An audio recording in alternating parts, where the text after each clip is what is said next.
Hello friends, welcome to துரன் academy. இன்னைக்கு நம்ம இந்த வீடியோ பத்தி பார்க்க போறோம் அப்படின்னா, மார்னிங் மேக்ஸ் அப்படின்ற ஒரு சீரிஸை இது வரைக்கும் நம்ம வந்து ஒரு 6 பார்ட் கிட்ட வந்து நம்ம பார்த்துருக்கோம். இதில் வந்து நம்ம 7வது பார்ட் வந்து நம்ம பார்க்க போறோம். சரியா, 2 டேஸாக வந்து வீடியோஸ் போட முடியல. ஸோ இதுக்கப்புறம் வந்து பார்த்தீங்கன்னா கண்டினியூ வரும். ஸோ இந்த வாரத்தில் வந்து பார்த்தீங்கன்னா இந்த 3 வீடியோ வந்து அடுத்தடுத்த நாட்களை வந்து நான் போட்டு முடிச்சிடும். சரிங்களா, ஸோ எப்படி பார்த்தாலுமே வாரத்தில் கொடுக்கக்கூடிய அந்த 30 மேக்ஸ் வந்து உங்களுக்கு தவறாமல் வந்துடும், பிரச்சனை இல்லை. ஓகேவா, ஸோ இதான் நான் வந்து முன்னாடியே சொல்லியிருப்பேன். ஓகேவா, அதாவது எப்போ வேணா வீடியோ வரும், ஆனால் அந்த வாரத்துக்குள்ள ஒரு 30 மேக்ஸ் நான் வந்து உங்களுக்கு கொடுத்துருவேன். அப்படின்னும் போது இன்னைக்கு நம்ம வந்து 10 மேக்ஸ், நாளைக்கு 10, நாளைக்கு 10, 3 வாரத்துக்கு சரி, இந்த 3 நாளில் இந்த வாரத்துக்கு உண்டான 30 மேக்ஸ் நம்ம வந்து பார்த்துடலாம். சரிங்களா, ஸோ இதுக்கு முன்னாடி போட்ட அந்த 6 பார்ட்டும் பார்க்காதுங்க, டிஸ்கிரிப்ஷன் வந்து லிங்க் கொடுத்துருக்கேன், அதை போய் நீங்கள் வந்து பார்த்துக்கலாம். அதை பார்த்துட்டு இப்போ நம்ம 7வது பார்ட்டில் இதில் வந்து ஒரு 10 கணக்கு நம்ம வந்து பார்க்க போகிறோம். இது எல்லாமே வந்து ப்ரீவியஸ் இயர்ல கேட்கப்பட்ட வினாக்கள் தான். சரிங்களா, ஸோ நிறைய பேர் டவுட் அப்படின்னா, சார் ப்ரீவியஸ் கொஸ்டின் மட்டும் தான் நம்ம பார்க்குறோம், புக்கில் இருந்து நீங்கள் வந்து கொஸ்டினே கொடுக்குறது இல்லையன்ற ஒரு டவுட் வந்து கண்டிப்பாக இருக்கும்.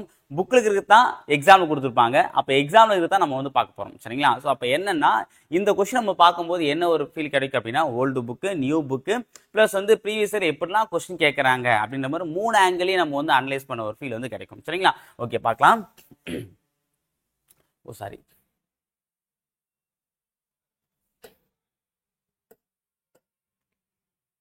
ஓகே. ஸோ ஃபர்ஸ்ட் கணக்கு பார்க்கலாம். ரொம்ப பெருசாக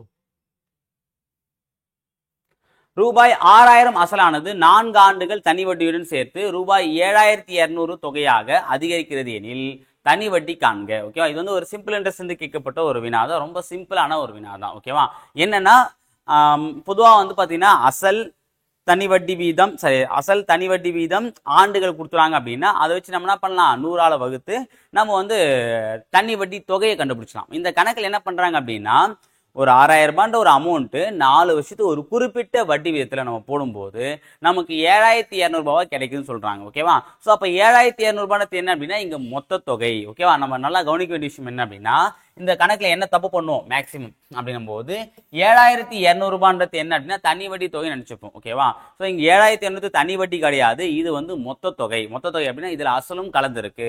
அப்ப நம்ம அசலை கழிச்சாதான் நமக்கு வந்து தனி வட்டி தொகை தேவை. ஏன்னா தனி வட்டி தொகை தெரிஞ்சாதான் அதை வச்சு நம்ம என்ன பண்ண முடியும், தனி வட்டி வீதத்தை கண்டுபிடிக்க முடியும். ஓகேங்களா, ஸோ அப்போ 6000த்துல சரி 7200ல 6000 போச்சுன்னா மீதி 1200.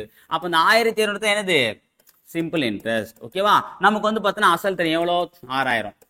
ஓகேவா, அதே மாதிரி வந்து பார்த்தீங்கன்னா நம்பர் ஆஃப் இயர்ஸ் வந்து பார்த்தீங்கன்னா 4 இயர்ஸ் தெரியும். அப்போ இதை வச்சு நம்ம என்ன பண்ணலாம் அப்படின்னா, நமக்கு வந்து பார்த்தீங்கன்னா என்ன தேவை, ரேட் ஆஃப் இன்ட்ரெஸ்ட் ஆர் தேவை. அப்போ ஆர் என்னது நம்ம ஈஸியாக வந்து கண்டுபிடிச்சிடலாம். ஓகேவா, ஸோ அப்போ என்ன பண்ணலாம், நம்ம ஃபார்முலா தெரியும், என்ன ஃபார்முலா, PNR டிவைடட் பை 100. அப்போ பியோட வேல்யூ எவ்வளோ, 6000 இன்ட்டு என்னோட வேல்யூ 4 இன்ட்டு ஆர் தெரியாது divide by 100 equal to simple எவ்வளோ, 1200.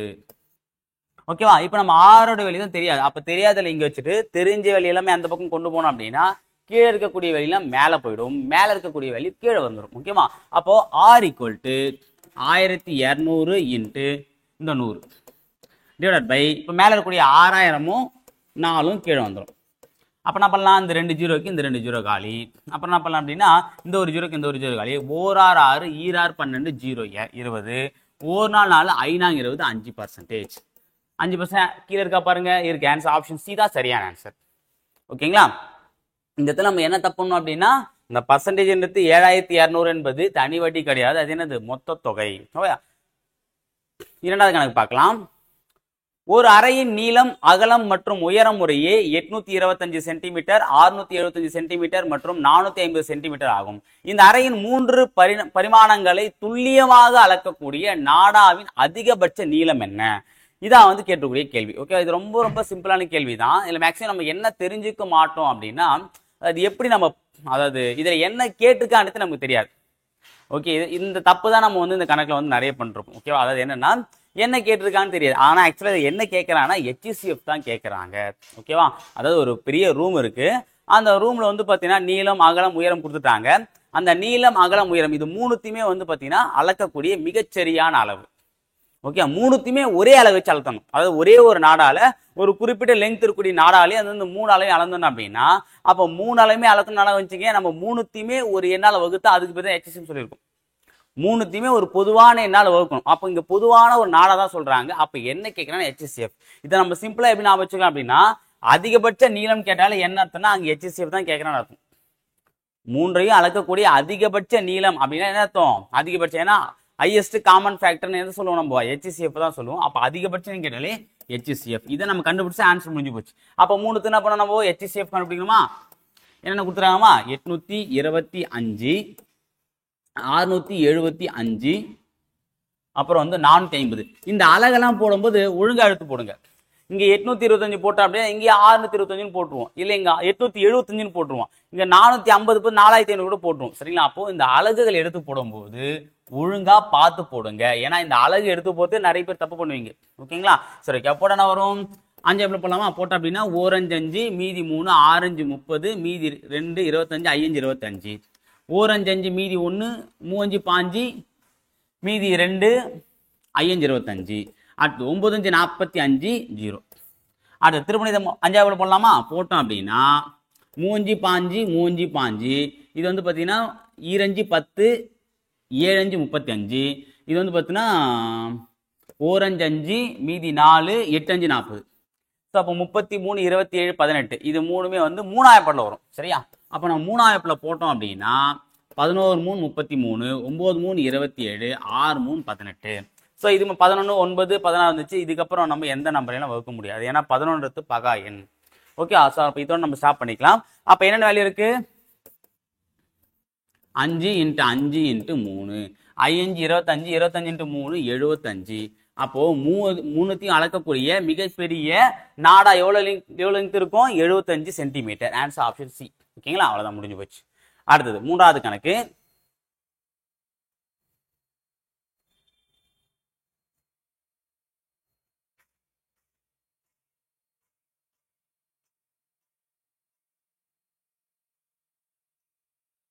பார்க்கலாம். 1, 2, 2, 2, 2, 2 என்ற எண்களுடைய இரு பகடைகள் சுண்டப்படும் போது வெவ்வேறு எண்கள் கிடைக்க நிகழ்தகவு. சரியா? என்னன்னா இது நம்ம சிம்பிளா பார்க்கணும், கொஞ்சம் டிஃப்ரெண்டா கொடுத்துருக்காங்க. ஏன்னா எண்கள் பொதுவாக நம்ம பகடை அப்படின்னும் போது என்ன அப்படின்னா, அதான் அந்த ஸ்கொயர்ல இருக்கக்கூடியது 6 பக்கங்கள் 6 அளவு கொடுத்துருப்பாங்க. 1 2 3 4 5 6. ஆனா இங்க 1 2 3 4 5 6ன்னு கொடுக்காம 1 மட்டும் கொடுத்துட்டு மீதி என்ன பண்ணிட்டாங்க?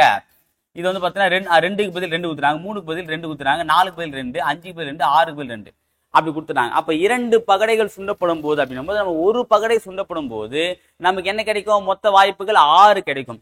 இதுவே 2 பகடைகள் சுண்டும் போது நமக்கு எத்தனை வாய்ப்பு கிடைக்கும்? அதாவது 36 வாய்ப்புகள் கிடைக்கும். ஓகேங்களா? இதை நான் சொல்றேன் பாருங்க.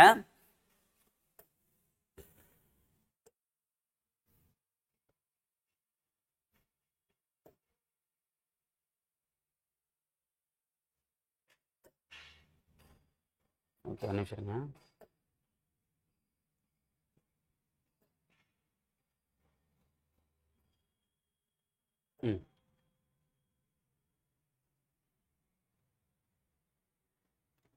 போர்டு தெரியுதுங்களா? ஓகே, இதான் வந்து பார்த்தீங்கன்னா அந்த வாய்ப்புகள். இது ஒன்று, அதாவது இந்த ஒரு பகடை இந்த ஒரு பகடை. அப்போ ரெண்டு பகடை சொல்லும் போது ஒரு பகடையில் 1 விழலாம், இன்னொரு பகடையில் 1 விழலாம். அதே மாதிரி இன்னொரு சொல்லும் போது என்ன, ஒரு பகடையில் 1 விழும், ஒரு பகடை 2 விழும். நம்ம அந்த தாயம் விளையாடும்போது பார்த்துருப்போம். சரிங்களா? இப்போ தாயம் விளையாடும்போது 2 கட்டையை வச்சு நம்ம உருட்டி விளையாடுவோம். அப்படி விளையாடும் போது 1த்துல 1 விழும், 1த்துல 3 விழும், 2த்துலயுமே 1 விழும், 2த்துலயுமே 2 விழும், 2த்துலயுமே 3 விழும். ஓகேங்களா? ஸோ 2த்துலயுமே எதுவுமே வேணா 12 அப்படின்னு நம்ம பார்த்துருப்போம். சரி, அப்போ 2 3 அப்படிலாம் கூட விழும். அப்போ அந்த மாதிரி மொத்த வாய்ப்புகள் ஒரு பகடையில் எத்தனை வரும் அப்படின்னா, இங்க பாருங்க. அப்போ மொத்த வாய்ப்பு 1 விழலாம், 1 2 விழலாம், 1 3 விழலாம், 1 4 விழலாம், 1 5 விழலாம், 1 6 விழலாம். அதே மாதிரி 2 1 விழலாம், 2 2, 2 3, 2 4, 2 5, 2 6. அதே மாதிரி பாத்தீங்கன்னா மொத்தமா பார்க்கும்போது எத்தனை வாய்ப்பு வரும்? இது ஒரு 6 6 6 6 6. அப்போ என்ன வரும்? மொத்தமா 6 × 6 36 வாய்ப்புகள் கிடைக்கும். ஓகேவா? ஆனா இந்த கணக்குல என்ன பண்ணிருக்காங்க அப்படின்னா, இங்க 1 2 வருதுங்களா? ஆனா கணக்குல என்ன 1 2 2 2 2 2. இங்க என்ன வரும்? 1 2 2 2 அப்படி கொடுத்துட்டாங்க. அப்படின்னா வரும்னா இங்க 1 × 1, இங்க 1 2, இங்க 1 2, இங்க 1 2, இங்க 1 2, இங்க 1 2 அப்படிதான் வரும். சோ அப்ப அந்த மாதிரி வரும்போது அதாவது அந்த 2 படி வந்து பார்த்தீங்கன்னா வெவ்வேறாக எண்கள் வருவதுக்கான நிகழ்வு தான் கேட்கறாங்க. ஓகேவா? சோ இது புரியுதுங்களா? ஏன்னா அதுதான் அந்த போட்டோ காமிச்சேன். இப்போ நம்ம கணக்குள்ள போயிடலாம். ஓகே, அப்போ இந்த மாதிரி கொடுத்துட்டாங்க அப்படின்னா அப்போ என்ன கணக்கு? 1 2 3 4 என்ன பண்ணிட்டாங்க? 1 2 கொடுத்துட்டாங்க, அப்புறம் 2 2 2 2 கொடுத்துட்டாங்க. அப்ப என்ன வரும்? 1 1. சரியா? ஆமா, 1 1, அப்புறம் 1,2. அப்புறம் வந்து பார்த்தீங்கன்னா இந்த பக்கம் 1 அப்படி போட்டுக்கலாமா, இல்லை அப்படியே இருக்குமா? சரி, ஓகே. 1 2 2 2 2 2 1 2 3 4 5 6. ஓகேவா? சரி, இப்போ வந்து பார்த்தீங்கன்னா இங்கே 2 2 2 2 2. ஓகேவா? இப்போ பாருங்க, இங்கே 1 இங்கே 1 இங்கே 1 இங்கே 2 இங்கே 1 இங்கே 2 அடிக்கும்போது 1,2 வரும். இங்கே 1,2 வரும். இங்கே 1,2 வரும். இங்கே 1,2 வரும். ஓகேவா? ஸோ அடுத்து இங்கே பார்த்தீங்கன்னா இங்கே 2,1 வரும். ஏன்னா இங்கே 2 இங்கே 1, அப்புறம் இங்கே 2 இங்கே 1, இங்கே 2 இங்கே 1, அப்போ இங்கே 2 இங்கே 1, இங்கே 2 1. அப்போ மொத்தம் எத்தனை வருது பாருங்க, இங்கே வந்து 1 2. ஏன்னா மீதி எல்லாமே என்ன ஆகிடும், அதுக்கப்புறம் 2 × 2 இங்கே 2 2 2 போயிடும், இங்கே 2 2 2 இங்கே 2 2 எல்லாமே ஒரே மாதிரி வந்துடும். அப்போ வெவ்வேறு வரது இவ்வளோ மட்டும்தான். ஓகேவா? 1 2 3 4 5 6 7 8 9 10. மொத்தமாக வந்து பார்த்தீங்கன்னா வெவ்வேறு முகங்கள் வரக்கூடியது மொத்தம் எத்தனை இருக்கு? 10 இருக்கு. சரியா? அப்போ மொத்த வாய்ப்பு நம்ம எத்தனை பார்த்தோம்? 36 வாய்ப்புகள். அப்போ 36 வாய்ப்புகளை 10 வாய்ப்புகள். சரியா? Answer option B. இதை நம்ம மேலும் கூட சுருக்கி போடலாம், ஆனால் இங்கே ஆன்சர்ல அப்படி கொடுக்கல. இப்போ சுருக்கணும் அப்படின்னா வரும் அப்படின்னா I2 10 O2 2 8 2 16. அப்போ 5/18 தான் சரியான ஆன்சர். ஆனால் இங்கே என்ன கொடுத்துருக்கோம் அதான் நம்ம போடணும். ஓகேவா? இங்கே 10 அப்போ 36 வாய்ப்புகளில் 10 வாய்ப்புகள் எப்படி இருக்குமா? அதாவது மொத்த வாய்ப்புகள் 36 வாய்ப்புகள்ல 10 வாய்ப்புகள் எப்படி விழுமா அப்படின்னா வெவ்வேறு முகங்களை கொண்ட எண்கள் வரும். 1 2 வரலாம், 2 1 வரலாம், அந்த மாதிரி. ஓகேவா? இதுல 1 2 வரா மாதிரி 5 இருக்கு, 2 1 வரா மாதிரி 5 இருக்கு. அவ்வளவுதான். சரிங்களா? இந்த கணக்கு புரியுதுங்களா? ஏன்னா இது வந்து நம்ம வந்து அந்த 1 1 அந்த 2 பகடை சுண்டப்படும் போது அப்படின்ற ஒரு கணக்குல வரக்கூடியது. ஓகேவா? இரு பகடைகள். இதே ஒரு பகடை அப்படின்னும் போது ஆன்சர் சிம்பிளா முடிஞ்சிடும். இங்க 2 பகடைனும் போது தான் பிரச்சனையே. ஓகேங்களா? ஓகே, அடுத்து பார்க்கலாம். இந்த ஒரு கணக்கு சிம்பிளான கணக்கு தான். 14 சென்டிமீட்டர் அகலம் கொண்ட ஒரு செவ்வக வடிவத்தாளின் அகல பக்கங்களை ஒன்றிணைத்து 20 சென்டிமீட்டர் ஆரம் கொண்ட ஒரு உருளையை உருவாக்கினால் அதன் கன அளவு யாது? இந்த கணக்கு பார்க்கும்போது முதல்ல எல்லாருக்கும் என்ன தோணும் அப்படின்னா ஒரு கன்ஃபியூஷன் வரும். ஓகேங்களா? இருங்க, அந்த கணக்கு ஒரு A4 ஷீட்.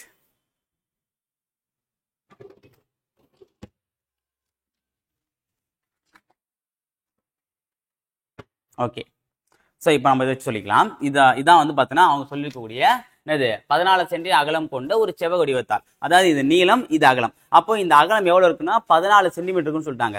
இந்த 14 சென்டி அகலக்கூடிய ஒரு தாளை என்ன பண்றாங்க, இந்த அகலங்களை ஒன்றிணைச்சு. அப்போ இது ஒரு அகலம், இது 2 அகலம் ஆச்சுங்களா? இது ஒரு அகலம், இது ஒரு அகலம். அப்போ இந்த 2 அகலத்தையும் ஒன்னா இணைக்கும் போது என்னவா மாறுது? ஓகேவா? தெரியல நானு.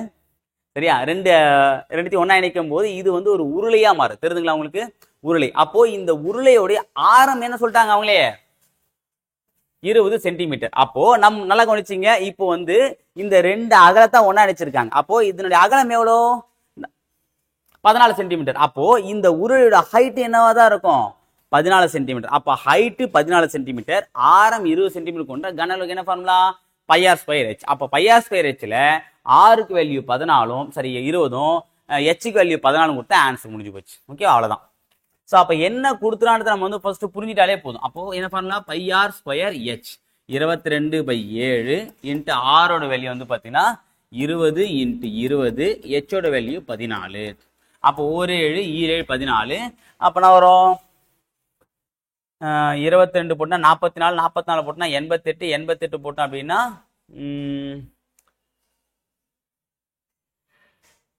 176. 176 இந்த 2 0. அப்போ 17,600 சென்டிமீட்டர் கியூப் வரும். ஏன்னா கன அளவு அப்படின்னும் போது இது 1 சென்டிமீட்டர், இது 1 சென்டிமீட்டர், இது 3 சென்டிமீட்டர் சேர்த்தோம் அப்படின்னா centimetre × centimetre, centimetre square, centimetre square × centimetre, ஒரு சென்டிமீட்டர் கியூப். அப்போ 17,600 centimetre square. Answer option B தான் சரியானது. சரிங்களா? அப்போ இங்க 17,000 இல்ல வந்து பாத்தீங்கன்னா இங்க பாருங்க, இங்க 17,600 சென்டிமீட்டர் கியூப், சாரி ஸ்கொயர் கொடுத்துருக்காங்க. இங்க தான் கியூப் கொடுத்துருக்காங்க. அதான் நான் சொல்லக்கூடியது. அப்போ கியூப் வருமா ஸ்கொயர் வருமானது ரொம்ப முக்கியமானது. ரெண்டுமே 17,600 தான் பாத்துங்க. அப்போ இந்த மாதிரி கணக்கு நம்ம என்ன கவனிக்கணும் அப்படின்னா இங்க கன அளவு கேட்டிருக்காங்க. இதுவே வளைவரப்பு அப்படின்னா ஸ்கொயர் வரும். இதுவே கன அளவுனா என்ன கிடைக்கும்? கியூப் தான் கொடுக்கணும். அப்போ இந்த கணக்குடைய ட்விஸ்ட் என்னதான் அப்படின்னா இந்த அலகு தான். அது அளவையில் பொறுத்த வரைக்குமே ரொம்ப முக்கியமானது என்ன அப்படின்னா அலகுகள் தான். ஓகேவா? இங்க சென்டிமீட்டர் ஸ்கொயர் கொடுத்துருக்காங்க, இங்க சென்டிமீட்டர் கியூப் கொடுத்துருக்காங்க. ஆனா நமக்கு என்ன ஆன்சர் வரும்? சென்டிமீட்டர் கியூப் தான் வரும். ஏன் அப்படின்னா இங்க கேட்டுக்கிட்டு கன அளவு. ஓகேவா? நல்லா கவனிச்சு. ஏன் எல்லாருக்கும் மெஷர்மெண்ட் கஷ்டம்னு சொல்றான் அப்படின்னா காரணம் என்ன அப்படின்னா இந்த ஆன்சர்ல ஆப்ஷன்ல தப்பு கொண்டு வந்துருவாங்க. சிம்பிளான ஆப்ஷன் தான் தப்பு கொண்டு வந்துருவாங்க. சரிங்களா? அப்ப நல்லா பார்த்து போடுங்க. அப்ப 17,600. ஓகே, நம்ம பெருக்கணும் அப்படின்னும் போது 22 44, 44 டபுள் ஆக்கணும் அப்படின்னா 88, 88 டபுள் ஆக்கணும் அப்படின்னா 8 8 160, 8 8 16, 176. இந்த 2 ஜீரோ அப்படியே எடுத்து போட்டுக்கணும். ஓகேவா? பார்த்து ஒழுங்கா போடுங்க. இந்த மாதிரி கணக்குலாம் ரொம்ப முக்கியமானது. சரிங்களா? அப்ப கனம் போது சென்டிமீட்டர் கியூப். அடுத்த கணக்கு பாருங்க. d = 4 மற்றும் கவர் = 63 எனில் பேசிஸ் என்பது யாது? ஓகேவா? என்னன்னா ஏபிசில வந்து பார்த்தீங்கன்னா டிக்கு வந்து 4ன்ற நம்பர் கொடுக்குறாங்க. அப்ப ஏக்கு என்ன வரும்? 1 வரும், பிக்கு 2, சிக்கு 3, அப்ப டிக்கு 4 அப்படின்னும் போது ஏபிசி அப்ப இசட்டுக்கு 26 வரும். அப்படி குறிக்கப்பட்டுச்சு அப்படின்னா இங்க கவர்ன்றது 63. அப்ப என்ன பண்ணிருக்காங்க? எல்லா எழுத்துக்களுக்கும் எண்களை பிரதியிட்டு அந்த எண்களை கூட்டியோ பெருக்கியோ இங்க 63 வர வச்சிருக்காங்க. ஓகே, அது கூட்டினாங்களா பெருக்கலாங்கன்னா கழித்தாங்கிறது நமக்கு தெரியாது, நம்ம போட்டு பார்க்கலாம். ஓகேவா? இப்போ நமக்கு ஏபிசிடி வந்து என்னென்ன நம்பர்ன்றது நம்ம தெரிஞ்சுக்கணும். ஓகேவா? அதை நம்ம நோட் பண்ணி வச்சுங்க. இல்ல அந்த எஜோட்டின்றத ஞாபகம் வச்சுங்க. எஜோட்டினா என்னன்னா ஈனா 5, ஜேனா 10, டீனா 15, சாரி ஓனா 15, டீனா 20, ஒய்னா 25 ஞாபகம் வச்சுங்க. இதை வச்சு நம்ம முன்ன பின்ன பார்த்து போட்டுக்கலாம். ஓகே, பாருங்க. C C A B C 3. அடுத்து ஓ ஓ இருக்கு 15, V U X UV W S T T UV அப்போ எஸ்டி வந்து பார்த்தீங்கன்னா 20, டி யூவி 22. அதுதான் சொன்னது, ஈஸியா நம்ம போட்டுக்கலாம். அப்புறம் வந்து இ எஜோட்டி ஈல 5. அடுத்தது ஆர் ஆர்னு வரும் ஓ பிக்யூஆர் எஸ்டி, ஓக்கு அப்புறம் பிக்யூஆர். அப்ப 15க்கு அப்புறம் 16, 17, 18, 18. ஓகேவா? ஸோ ஃபர்ஸ்ட் இதை கவுண்ட் பண்ணி பார்க்கலாம். அதாவது கூட்டி பார்த்தா வருதான், பெருக்கி பார்த்தா கண்டிப்பா அதிகமாக தான். அவ பெருக்கல் கிடையாது. கூட்டி பார்ப்போம், வரல அப்படின்னா கழிச்சு பார்க்கலாம். ஓகே, கூட்டி பார்த்தா அப்படின்னா 22 ஒரு 18 கச 2 வருதுல. அப்ப 22னா 22 30 40 45 50 60 63. அப்போ கூட்டியிருக்காங்க. அவ்வளவுதான், சிம்பிள். கூட்டி பார்த்தா வந்துச்சு, அப்போ கூட்டியிருக்காங்க. அப்ப என்னன்னா இந்த எழுத்துக்களுக்கு உண்டான எண்களை கண்டுபிடிச்சு அந்த எண்களை நம்ம வந்து கூட்டணும் அப்படின்னா நமக்கு ஆன்சர். அவங்க என்ன கேட்டாங்க? பேசிஸ். அப்ப பேசிஸ் போது பி ஏ பி 2, ஏ வந்து 1. அடுத்து எஸ் வரும் ஆர் எஸ் டி. அப்போ எஸ் டி, அப்போ டி வந்து 20 எஸ் அதுக்கு முன்னாடி, அப்ப 20க்கு முன்னாடி 19. அவ்வளவுதான், 19. ஐ ஐ என்ன வரும்? J K L M IJ. அப்ப ஐஜே ஜே என்பது 10, அப்ப ஐ வரும் 9 பிளஸ் திருப்பணம் எஸ். அப்ப எஸ் வரும் 19 ஆல்ரெடி போட்டிருக்கும். ஓகே, இதுமாதிரி போடும்போது பார்த்தா 9 19 கூட்டி கிடக்காதீங்க. ஓகேவா? இங்க இருக்கக்கூடிய இங்க ஒரு 1 சேர்த்தா இது 20 மாறிடும். இந்த 2ல ஒரு எத்துமே இங்க சேர்த்தா இங்க 10 மாறிடும். இங்க இன்னொரு 1 இருக்கா, எத்துமே இங்க சேர்த்தா 20 மாறிடும். அவ்வளவுதான். அப்ப 20 20 40 40 பிளஸ் 10 50 முடிஞ்சு போச்சு. ரொம்ப கஷ்டப்பட்டுலாம் நம்ம கூட்ட வேண்டிய அவசியம் இல்லை. Answer option B. ஓகேங்களா? சோ அப்போ இந்த மாதிரி வந்து எழுத்துக்களுக்கு ஒரு எண்களை கொடுத்துட்டாங்க. அது எண்கள் நம்ம போட்டு கூட்டணுமா கழிக்கணுமான்றதை கண்டுபிடிக்கிறதுக்கு இந்த ஒரு ஃபார்முலா கொடுத்துட்டாங்க. இதை நம்ம சப்ஸ்டிட் பண்ணும்போது நம்ம வந்து கூட்ட வேண்டி வருது. அப்போ எழுத்துக்களுக்கு உண்டான எண்களை கண்டுபிடிச்சு கூட்டின ஆன்சர். அடுத்து பாருங்க. ஏ மற்றும் பி ஆகியோரது மாத வருமானங்களின் விகிதம் 3:4 ஆகவும் அவர்களின் செலவுகளின் விகிதம் 5:7 ஆகவும் உள்ளது. ஒவ்வொருவரும் மாதம் ரூபாய் 5000 சேமிக்கிறார்கள் எனில் ஏபியின் மாத வருமானத்தை காண்க. ஓகேவா? இந்த கணக்கு என்ன கொடுத்துருக்காங்க அப்படின்னா ஏபி 2 பேர் வந்து என்னன்னா சம்பாதிக்கிறாங்க. அவனுடைய வருமானம் மாத வருமானத்துடைய விகிதம் கொடுத்துறாங்க. எவ்வளோ? 3:4. அதாவது இவர் 3 ரூபானா அவர் 4 ரூபாய், அந்த மாதிரி கணக்கு. 30 ரூபானா 40 ரூபாய், 300 ரூபானா 400 ரூபாய், 3000 ரூபானா 4000 ரூபாய், 30000 ரூபானா 40000 ரூபாய். ஓகேவா? அப்ப வருமானத்தை கொடுத்துட்டாங்க. இது என்ன பண்றாங்கன்னா 2 பேர் வந்து இவருடைய செலவுகள் எவ்வளவு செலவு பண்றாங்க அப்படின்னா இவர் 5 பங்கு செலவு பண்ணார் அப்படின்னா அவர் 7 பங்கு செலவு பண்றாரு. இவர் 5 ரூபாய் செலவு பண்ணா அவர் 7 ரூபாய் செலவு பண்றாரு. ஓகேவா?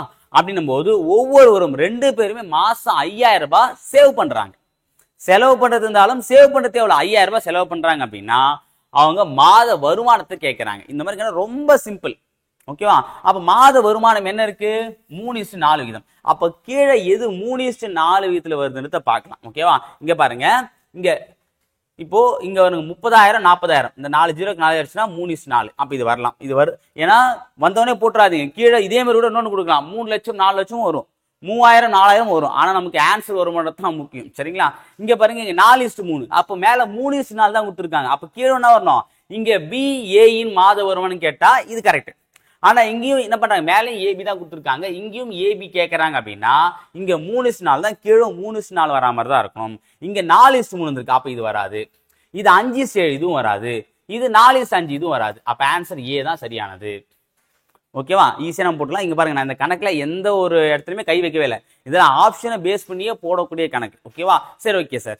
இப்போ இங்க 3:4 ஒண்ணு என்ன கொடுத்துட்டாங்க. இப்போ இதே கணக்குல 3000 4000 கொடுத்துட்டாங்க சார். அப்ப அதுவும் 3:4 தானே வரும். அப்ப நம்ம என்ன சார் பண்ணலாம் அப்படின்னா, ஒண்ணு இல்ல, ஆப்ஷன்ல இந்த 5000 கழிங்க. 5000 கழித்து எது அந்த 5:7 வருதோ, இப்போ எக்ஸாம்பிள் நம்ம இந்த கணக்கே போடலாம். 30,000 40,000. இதுல 5000 கழிச்சா வந்து பார்க்கலாம். 5000 கழிச்சா அப்படின்னா 25,000. இதுல 5000 கழிச்சா அப்படின்னா 35,000. அப்போ இதுக்கு உண்டான விகிதம் வந்து 5:7 வரணும். ஒரு தான் பார்க்கலாமா? இந்த 3 ஜீரோக்கு இந்த 3 ஜீரோ காலி. அப்புறம் வந்து பார்த்தீங்கன்னா 5 25 7 35 5 வந்துச்சா? ஸோ அப்போ நல்லா கவனிச்சிங்க. வருமானம் எவ்வளோ, சேமிப்பு கழிச்சா மீதி எவ்வளோ செலவு பண்ணிருப்பாங்க? ஏன்ற 25,000 ரூபாய் செலவு பண்ணிருப்பாரு, பீன்ற ஒரு 35,000 ரூபாய் செலவு பண்ணிருப்பாங்க. அப்போ வருமானத்தின் விகிதம் 3:4 அப்படின்னா செலவுகளின் விகிதம் 5:7. அப்போ கரெக்டா வருது. இது ஆன்சர். ஓகேவா? இது நம்ம வந்து இப்போ போட்டு பார்க்காதீங்க. ஏன்னா ஒரு ஆப்ஷன் தான் இருக்கு. 2 ஆப்ஷனுமே 3:4 வந்தா மட்டும் இதை ட்ரை பண்ணுங்க. இல்லைன்னா நீங்க கண்ணை மூணு போட்டு போயிட்டே இருக்கலாம். ஓகேவா? சரி, ஓகே. அடுத்தது, பூச்சட்டி ஒன்றை ரூபாய் 528க்கு விற்று ஒரு பெண் 20% லாபம் பெறுகிறாள். 25% லாபம் பெற அவள் அதை என்ன விலைக்கு விற்க வேண்டும்? அது சிம்பிளான ஒரு விஷயம் தான். ஓகேவா? இப்ப என்ன பண்றாங்கன்னா, ஒரு பெண் பூச்சட்டி ஒன்றை விற்கிறாள் தான் கொடுத்துறாங்க. ஒரு பொண்ணு என்ன பண்றா அப்படின்னா 528 ரூபாய் ஒரு பூச்சட்டியை வித்துது. ஓகே, அவளுக்கு 20% லாபத்தில் வித்துறாங்க. அவங்க எவ்வளோ? 20% லாபத்தை வித்துறாங்க.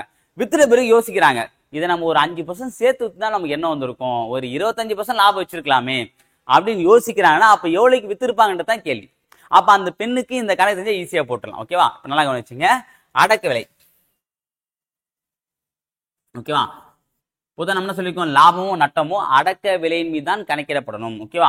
அப்போ அடக்க விலை மீது என்ன பண்றாங்க? பிளஸ் 20% வந்து பார்த்தீங்கன்னா லாபம் போட்டு 528 ரூபாய் விற்கிறாங்க. ஓகேவா? அப்போ அடக்க விலையத்தை நம்ம இங்க 100% வச்சோம் அப்படின்னா 100 + 20 120%. அப்போ 120% 528 ரூபாய் அப்படின்னா நமக்கு என்ன தேவை? 20% லாபம் வைக்கும் போது இதுவே 25% வரும். 100 + 25. அப்போ 100 + 25 = 125% என்ன கிடைக்கும்? இதான் வந்து கேள்வி. 20% லாபம் விற்கும் போது 528 ரூபாய். அப்போ இந்த 528 ரூபாய் என்ன இருக்கும்? அந்த பொருளுடைய அடக்க விலையும் இருக்கும், அந்த பொருளுக்கு வழங்கப்பட்ட லாபத்தொகையும் இருக்கும். ஓகேவா? 125. 120 ரூபாய். இப்போ நான் என்ன பண்றேன்? 5% கூடுதலா வைக்கிறேன். ஓகேவா? அப்போ 120க்கு 528னா 5% கூடுதல் ஏற்றும் போது 125% என்ன கிடைக்கும்? அப்போ இங்க பர்சன்டேஜ் இன்க்ரீஸ் ஆகும்போது அமௌண்ட்டும் இன்க்ரீஸ் ஆகும். ரெண்டுமே இன்க்ரீஸ் ஆனா நேர்மாறல் பண்ணணும். அப்போ 125 / 120 × 528 அடிக்கலாமா? என்ன வரும்? 25 5 125, 24 5 120. என்ன பண்ணலாம்? 6000 அடிக்கலாமா? 6000 வருமா? 4000 போடும். 6 நாங்க 24, 1 நாள் 4, மீதி 1, 3 நாங்க 12, 2 நாள் 8. இப்போ இது 1 6, இங்க 2 12, மீதி 1, 2 12, 22. அப்ப 25 × 22 போட்டா நான் வந்து பார்ப்போம். ஓகேவா? நல்லா கவனிச்சுங்க. இந்த கணக்கு நம்ம 2 ஆங்கிளையும் போடலாம். 25 × 25 நம்ம என்ன தெரியும்? 25 ஸ்கொயர் வந்து பார்த்தோன்னா 625. அப்போ 625ல இங்க 325 பெருக்காம போட்டா போதும். 3 ஏன்னா 25 × 25 625. இப்போ 625 பாத்தீங்கன்னா இங்க 325 பெருக்கல. ஓகே, அப்ப 325 75. அப்ப 625ல இருந்து 75 கழிச்சு ஆன்சர். சிம்பிளா இப்படியும் போடலாம். ஏன்னா இந்த மாதிரி பெருக்கத்தை விட நம்ம கொஞ்சம் ஃபாஸ்டா போனா இந்த மாதிரிலாம் கத்துங்க. நமக்கு 25 ஸ்கொயர் தெரியும். அப்ப 25ல 325 பெருக்காம போட்டா ஆன்சர். 325 பெருக்குனா 75. அப்ப 625ல 75 கழிச்சு அப்படின்னா என்னன்னு சொல்றோம்? 550. அதான் ஆன்சர். நீங்க போட்டு பார்த்தாலும் அதான் வரும், பார்க்கலாம். I2 10 01, E2 4 1 5, அப்புறம் வரும் I2 10 01, E2 4 1 5. அப்போ 0 5 5 550 ஆன்சர். எங்க இருக்கு? இதோ இருக்கு. Answer option D. ஓகேங்களா? அடுத்த கணக்கு. ஒரு வேலையை முடிக்க ஓர் ஆண் 15 நாட்களும் ஓர் பெண் 20 நாட்களும் எடுத்துக் கொள்கின்றனர். இருவரும் சேர்ந்து அந்த வேலையை 6 நாட்கள் செய்த பிறகு அந்த ஆண் வேலையை விட்டு சென்று விடுகிறார். மீதமுள்ள வேலையை அந்த பெண் எத்தனை நாட்கள் முடிப்பார்? இதான் வந்து கணக்கு. ஓகேவா? சோ இந்த கணக்குல என்ன கேக்குறாங்க தெரியுதுங்களா உங்களுக்கு? தெரியும் நினைக்கிறேன். ஓகே, அதான் என்ன, ஏபி 2 பேர், அதாவது ஆண் பெண் 2 பேர் வந்து வேலை செய்யறாங்க. 2 பேர்ல வந்து பார்த்தீங்கன்னா ஏ ஒரு வேலை என்ன பண்றாரு அப்படின்னா 15 நாள் செய்யக்கூடியவர், பி ஒரு வேலை 20 நாள் செய்யக்கூடியவங்க. அப்ப அப்படின்னும் போது இந்த இடத்துல யார் அதிக நாட்கள் வேலை செய்யறாங்க? ஆண் தான். ஆண் தான் சீக்கிரமா, அதாவது பவர் வந்து ஆணுக்கு தான் இங்க அதிகமா இருக்கிற மாதிரி சொல்லியிருக்காங்க. சரிங்களா? சோ பெண்கள் வந்து பார்த்தீங்கன்னா 20 நாள் ஆகுது. ஓகேவா? அப்படின்னும் போது 2 பேரும் சேர்ந்து 6 நாள் வேலை செய்யறாங்க. 2 பேரும் சேர்ந்து 6 நாள் வேலை செய்யறாங்க. அதுக்கப்புறம் ஆணுக்கு ஏதோ ஒரு வேலை இருக்கு, அவர் போயிடாரு. அப்ப மீதி இருக்க வேலையை அந்த பெண் மட்டும் செய்து முடிக்கிறாங்க அப்படின்னா அவங்க செய்து முடிக்க எத்தனை நாட்கள் ஆகும்? அதான் வந்து கேள்வி. ஓகேங்களா? இப்ப நல்லா கவனிச்சீங்க. அப்ப என்ன பண்ணா, ஃபர்ஸ்ட் ஏவும் பியும் எத்தனை நாள், அதாவது ஆணும் பெண்ணும் சேர்ந்து அந்த ஒரு வேலையை முடிக்க மொத்தம் எத்தனை நாட்கள் ஆகும்ன்றத நம்ம தெரிஞ்சுக்கணும். அப்ப மொத்தம் எத்தனை நாட்கள் ஆகுன்றத தெரிஞ்சுக்கிட்டு அதுல 6 நாட்கள் கழிச்சுன்னா மீதி இருக்கக்கூடிய வேலையை ஏ மட்டும் எத்தனை நாள்ல செய்வான்னு நம்ம கண்டுபிடிச்சலாம். ஓகேவா? அப்ப ஃபர்ஸ்ட் ஏவும் பியும் சேர்த்து போடலாமா? ஓகே, இங்க வந்து பார்த்தீங்கன்னா ஏ வந்து சரி, ஆண் வந்து பார்த்தீங்கன்னா 15, பி வந்து 20 நம்ம போட்டுக்கலாம். சரியா? ஸோ அப்போ 1/15 + 1/20 கிராஸ் பண்ணி பண்ண வரும். 20 + 15 35 வருமா? அப்போ 35/15 × 20. அப்போ 7 35, 3 5, 3 6, அப்போ 7/60. சரியா? அப்போ 2 பேரும் சேர்ந்து இதை நம்ம சுருக்க தேவை அப்படியே வச்சுக்கலாம். ஏன்னா கணக்கத்தோட முடிவு போடுறது கிடையாது. முடிஞ்சா நம்ம சுருக்கி போடலாம், கணக்கு முடியல அப்படியே வச்சுங்க. அப்போ ஏவும் பியும் சேர்ந்து என்ன பண்ணுவாங்க? 7/60 நாட்கள்ல அந்த வேலையை முடிப்பாங்க. இதுல எத்தனை நாள் செஞ்சிருக்காங்க? 6 நாள். அப்ப அந்த 6 நாளை பெருக்கிங்க. அப்போ 7/60 நாட்கள்ல 6 நாள் வேலை செஞ்சிருக்காங்க அப்படின்னா 1 6 6 5 60. அப்போ எத்தனை பங்கு முடிச்சிருக்காங்க? 10ல் 7 பங்கு வேலையை முடிச்சாங்க. 2 பேர் சேர்ந்து 10ல் 7 பங்கு வேலையை முடிச்சிட்டாங்க. அப்போ 10ல் 7 பங்கு போச்சுன்னா மீதி எத்தனை பங்கு இருக்கு? 10ல் 7 பங்கு போச்சுன்னா மீதி 10ல் 3 பங்கு இருக்கு. இந்த 10ல் 7 பங்கு வேலையை 2 பேரும் சேர்ந்து செஞ்சாங்க. இப்ப 10ல் 3 பங்கு வேலை யார் மட்டும் தான் செய்யணும்? அதாவது பெண் மட்டும் தான் செய்யணும். பெண் ஆக்சுவலா அந்த வேலையை எத்தனை நாள் முடிப்பாங்க? 20 நாள் முடிக்கணும். அப்ப 20 நாள் முடிக்கிறவங்க இந்த 10 பங்கு வேலையை 3 பங்கு எத்தனை நாள் முடிப்பாங்க? தான் கேள்வி. சரிங்களா? என்ன கவனிச்சீங்க? 10 பங்கு வேலையை முடிக்கிறது 20 நாள் ஆகுது. அப்ப அந்த 10ல் 3 பங்கு முடிக்கிறது எத்தனை நாள் ஆகும்? அப்ப போட்டோம் அப்படின்னா 0க்கு 0 காலி 3 2 6, அப்ப 6 days. அப்ப மீதி வேலையை அந்த பெண் மட்டும் முடிக்க எத்தனை நாட்கள் ஆகும் அப்படின்னா 6 நாட்கள். சரிங்களா? ஓகே, அடுத்த கணக்கு. ஸோ இந்த கணக்கு கேட்டாங்க, ஒன்றும் பிரச்சனை இல்லை. ஏபி மொத்தமா சேர்ந்து எத்தனை நாள் செய்வான்னு கண்டுபிடிச்சிங்க. அதுல இருந்து பாத்தீங்க அப்படின்னா அவங்க 2 பேரும் சேர்ந்து செஞ்ச நாட்கள் நம்ம வந்து பெருக்கணும் அப்படின்னா மொத்த பங்கு கிடைச்சிடும். அதாவது அவங்க 2 பேரும் சேர்ந்து செய்த பங்கு. அப்போ அந்த மொத்த பங்குல இருந்து பாத்தீங்கன்னா சரி, அவங்க செய்த பங்கை நம்ம கழிச்சோம் அப்படின்னா மீதி எத்தனை பங்கு செய்ய வேண்டியது தெரியும். அப்போ செய்த பங்கு 7 பங்கு, செய்ய வேண்டிய பங்கு 3 பங்கு. அப்ப செய்ய வேண்டிய பங்கு செய்யக்கூடியவங்க யாரு? பெண். பெண் பொதுவாக எத்தனை நாள் செய்வாங்க? 20 நாள். அப்ப 20 நாள் போட்டுன்னு ஆன்சர். அவ்வளவுதான். அடுத்த கணக்கு பார்க்கலாம். பின்வருவனவற்றுள் சரியாக சி மற்றும் 5ற்கு நடுவே வரும் எழுத்தை காண்க. ஓகேவா? இந்த கணக்கு வந்து நிறைய பேர் வந்து ஒரு கன்ஃபியூஷன் ஏற்படுத்தும். ஓகேவா? மேல பாருங்க, ஒன்லி லெட்டர்ஸ். ஒரு சில நேரங்களில் வந்து உங்களுக்கு தமிழ்ல வந்து புரியல அப்படின்னா ஆங்கில வெர்ஷன் ஒரு வாட்டி பாத்துங்க. அதாவது சிக்கும் 5க்கும் நடுவில் வரக்கூடிய லெட்டர்ஸ் மட்டும் கேட்கிறாங்க. ஓகேவா? இந்த நடுவில் பார்த்தீங்கன்னா நம்பர்ஸ் வருது, சிம்பிள்ஸ் வருது, லெட்டர்ஸ் வருது, மூணுமே வருது. அப்ப லெட்டர்ஸ் மட்டும் கவுண்ட் பண்ணி அந்த லெட்டர்ஸ்ல சென்டர்ல வரது எதுன்னு மட்டும் தான் நம்ம பார்க்க போறோம். ஓகேவா? நல்லா கவனிச்சிங்க. அப்போ என்ன பண்ணணும் அப்படின்னா பெருசு பண்ணிக்கலாம்.